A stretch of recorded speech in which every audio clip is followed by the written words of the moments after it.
আমি শেষে ভজ হরি মান্না।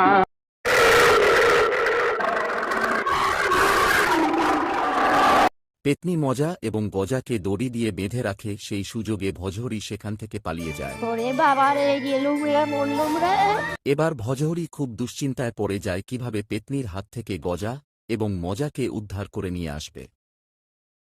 হাই হাই হাই হাই হাই হাই হাই, এ আমার কি হলো রে? মজা মজা কি করে উদ্ধার করবো রে? কিছু তো ভেবে উঠতে পারতেছি না। ভজহরি কি করবে ভেবে না পেয়ে শেষে এক তান্ত্রিকের কাছে যায়। তান্ত্রিক ভজহরি সমস্ত কথা শুনে ধ্যান করতে শুরু করে। ধ্যানে সে দেখতে পায় ওই পেতনির নাম ছিল প্রিয়াঙ্কা। শুভঙ্করকে প্রিয়াঙ্কা খুব ভালোবাসত। আমি তোমাকে খুব ভালোবাসি শুভঙ্কর। আমিও তোমাকে খুব ভালোবাসি প্রিয়াঙ্কা। আমি তোমাকে বিয়ে করব, আমাদের খুব সুন্দর একটা সংসার হবে। হ্যাঁ, ঠিকই বলেছ। আমি আজই বাবা মার সঙ্গে কথা বলবো।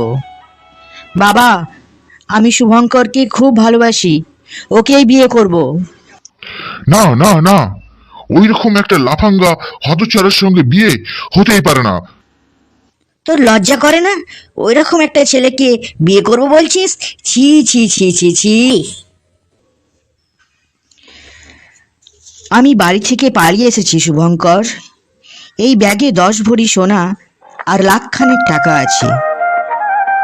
এই দিয়েই আমাদের অনেক বছর চলে যাবে। তারপরে তুমি একটা কিছু করবে, আমি একটা কিছু করব, আমাদের সংসার ঠিক চলে যাবে। কই ব্যাগটা দাও।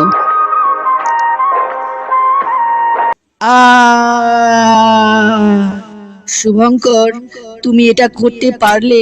আমি তোমাকে কত ভালোবেসেছি, তুমি আমাকে শেষ পর্যন্ত মেরে ফেললে। আমার বাবা মার একমাত্র মেয়ে আমি, তাদের কোল থেকে আমাকে সরিয়ে দিলে। তুমি কখনো ভালো কাজ করলে না শুভঙ্কর, তুমি কখনোই ভালো কাজ করলে না। মা, বাবা, তোমরাই ঠিক, আমি ভুল ছিলাম, আমায় ক্ষমা করো।